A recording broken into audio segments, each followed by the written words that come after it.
Hello, everybody, and welcome to the Seahawk Recap Show with your host, Ryan Koki, and welcome to the second game of the divisional round on Saturday.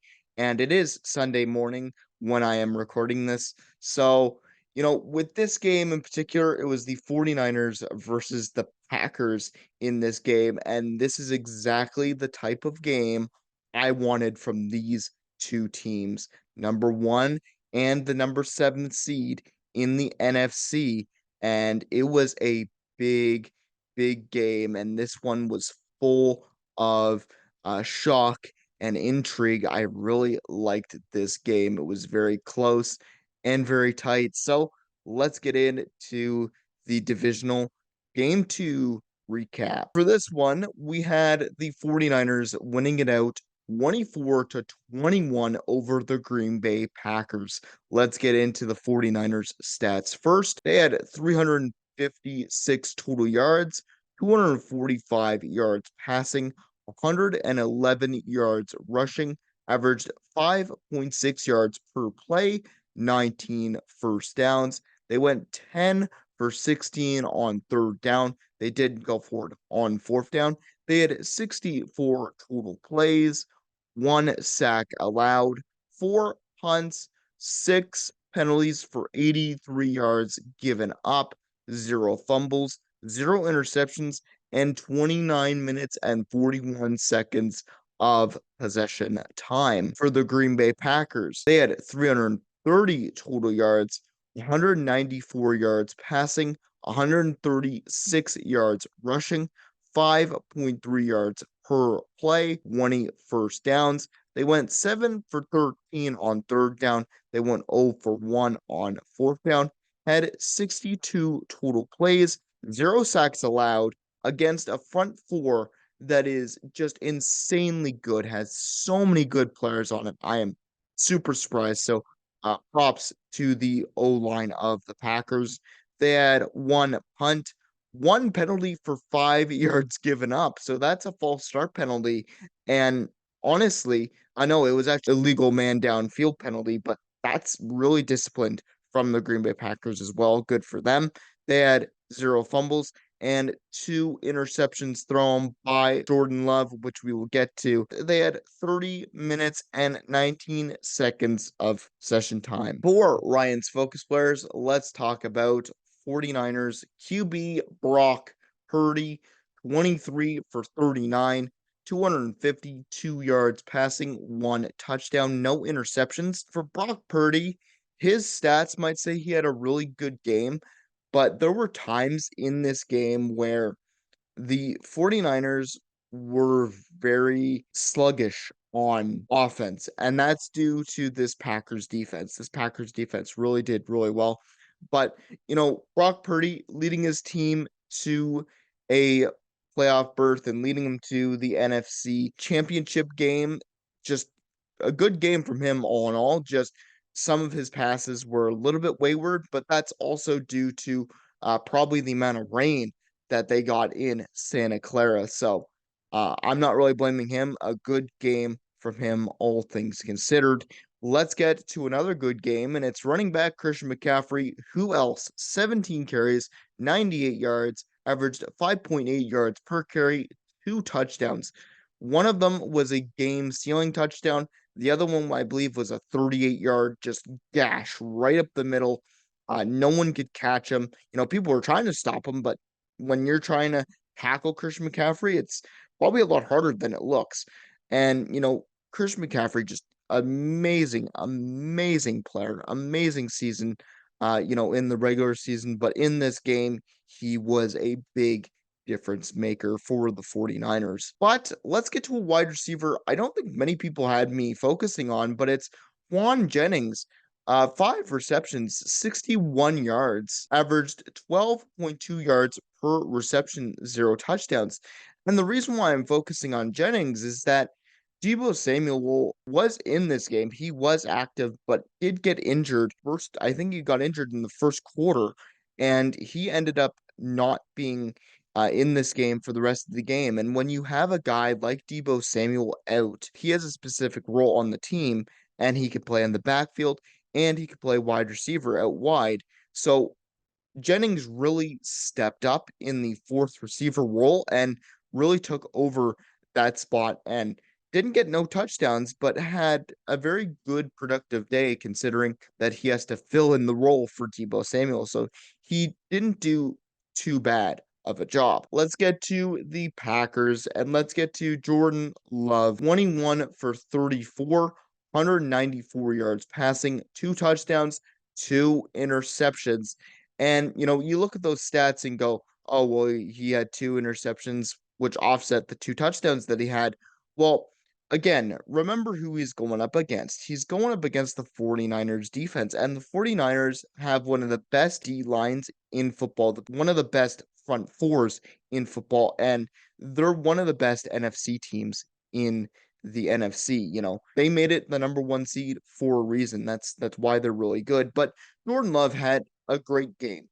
Ultimately, him, Romeo Dobbs, Jaden Reed, Aaron Jones, they have a rapport with each other, and it's really nice to see how Jordan Love really did well in this game. It just would have really helped if he didn't throw those two interceptions in like the fourth quarter to seal the game for the 49ers. But what you gonna do? First time in the playoffs, and he's done really well considering that he got his team to the divisional round just to face a juggernaut in the 49ers. So good game from him, all things considered. And let's get to the running back, Aaron Jones, 18 carries, 108 yards, averaged 6 yards per carry, zero touchdowns.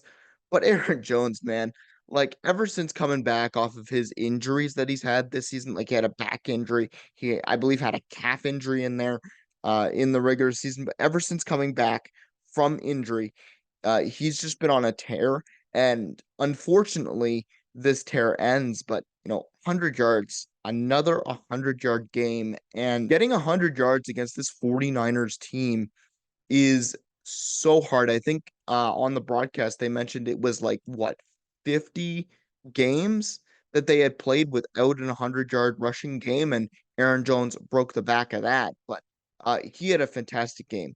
A lot of the tempo ran through Aaron Jones, and that's why they had more possession time than the 49ers. They had a minute more of possession time because they drained the clock. They drained like almost the entire first quarter by themselves because that's just how they like to control the momentum of the game. So good game from Aaron Jones. And let's get to a guy in the wide receiver room, Jaden Reed, 4 receptions, 35 yards, 8.8 yards per reception, zero touchdowns. And I'm highlighting Jaden Reed because honestly, he didn't get any touches, zero in that Cowboys game, in that domination. And, it was all Romeo Dobbs, but Jaden got 4 receptions in this game. He got 4 touches, some on end arounds, bubble screens, and touch passes. And this guy is fast. Like this guy, I can't wait to see what he does in his career because remember, this is the youngest team in the NFL at 25 years of age, just averaging. And these guys are, second year players. These guys are first year players who are getting their first kind of playoff experience. And, to show up and show out for his team, he's a very good, quick wide receiver who can be very dynamic, and I can't wait to see what Matt LaFleur has in store for him for the rest of his career. Let's get to this 49ers defense, and let's get to D-line, and I highlighted Javon Kinlaw, 3 solo tackles, 0 sacks, 0 forced fumbles, and 0 assisted. And I highlighted Javon Kinlaw because, again, no sacks given up by this Packers O line, and not much pressure resulted, for this 49ers defense. And that's a very hard thing to do. Javon Kinlaw, though, is a menace, and he got in there against Aaron Jones. He's facing Aaron Jones. He's got Aaron Armstead for support, but he's another guy who I don't think gets a lot of credit because he's overshadowed by Nick Bosa. He's overshadowed by Eric Armstead. He's overshadowed by Chase Young, who are the big guys on this team. But Javon Kinlaw can hold his own, and he made some pretty darn good tackles in this game to keep the 49ers from giving up even more yardage to Aaron Jones. But let's talk about Demonor Lenore. 4 solo tackles, 1 assisted, 0 sacks, 0 interceptions. Let's talk about the corner. And the reason why I highlighted Lenore is that he made some pretty big hits in this game. He was good in coverage most of the time, but whenever he messed up or whenever he needed to make a hit, this guy is big. Like this guy, like he plays big. I don't know his weight, but he throws his body around regardless of his weight. And again, just an amazing, amazing, talented group for the 49ers. This is why they're one of the best defenses in the NFC, and it's just insane. So good game from Lenore on this one. But let's talk about the man of the hour, Dre Greenlaw, linebacker. 6 solo tackles, 2 assisted, 0 sacks, 2 interceptions. And these interceptions, I cannot preface this enough, were game changing. First, one comes in the third quarter, which gives the 49ers back the ball after the Packers were driving and controlling the game. They were down by 4. The defense needed to make a play, and who other than Dre Greenlaw to pick off the pass by Jordan Love and make a great anticipated read on the throw. And, he picks it off and does very well with it. And then to seal the game, he gets a game sealing interception with like 23 seconds left. And it's insane. He's right there. He's right there to pick off the pass and game seal it for the 49ers. And that's what won them this game was the turnover battle. But, six solo tackles, 2 assisted. He was not just there for coverage. Let's get to a couple of other great players on this Packers defense. And let's get to Kenny Clark. 2 solo tackles, 3 assisted, half a sack, and 0 forced fumbles. But Kenny Clark, a space eater. He is the lifeblood of this team.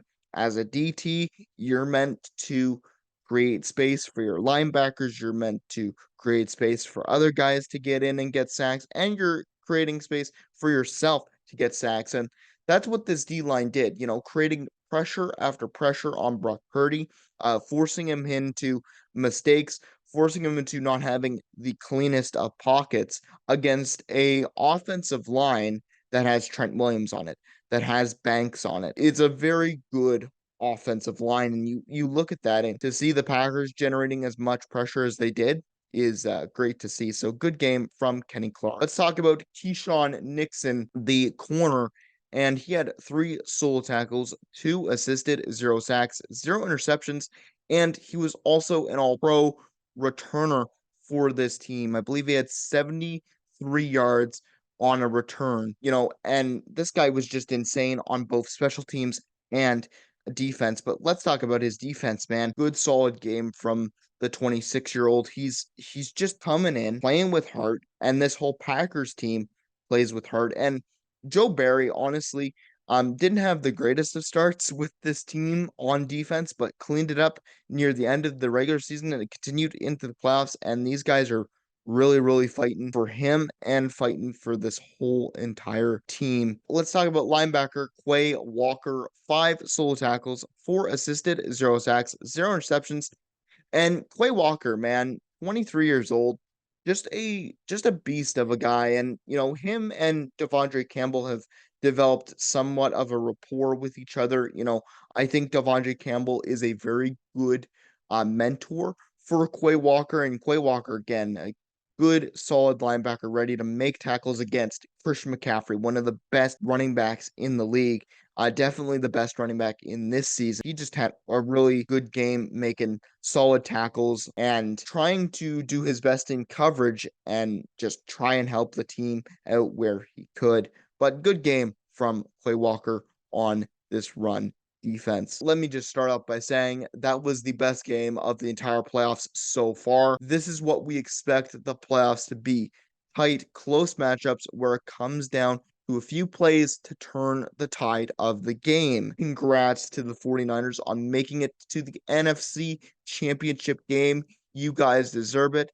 And how about that Ray Greenlaw interception to finish off and seal this game for you guys. It wasn't a perfect day from you guys, but honestly, the thing that matters is that you guys won this game and good win on your guys' side. I expect nothing less from the best team in the NFC. For the Packers, I know you guys lost this game, but considering you guys were the seventh seed in the NFC, considering nobody expected you to beat the Cowboys, let alone demolish them, and considering you almost beat the number one seed and only lost by a field goal is astonishing. Man, there were parts in this game where I was just like, are the Packers going to go to the Super Bowl? Because honestly, they looked in control of this game. It's just a few misplays by Jordan Love. This team really showed up. And, if this continues for the Packers, they're going to get stronger. They've got a bunch of rookies, they've got a bunch of second year players that are ready to just blossom into something great. You guys were a really fun team to watch in these playoffs. And being that you're the youngest team in the NFL, 25 years of age, you'll get better with time. I think you should be really proud of what you guys did in this season and what you guys had to do to make it into the playoffs and perform this well against one of, if not the best NFC team we have to offer. Anyways, guys, that is it for the Seahawks game recap of the 2023-2024 playoffs divisional round game number 2. Anyways, hope you enjoyed it. If you did, please consider leaving a like and please consider subscribing so you don't miss out on any future uploads and any more of these playoff game recaps. I will be here recapping the rest of the playoffs for you guys tomorrow or Sunday as we have 2 more games to go, game 3 and game 4. So I will see you guys in those videos, hopefully as well. Have a good day.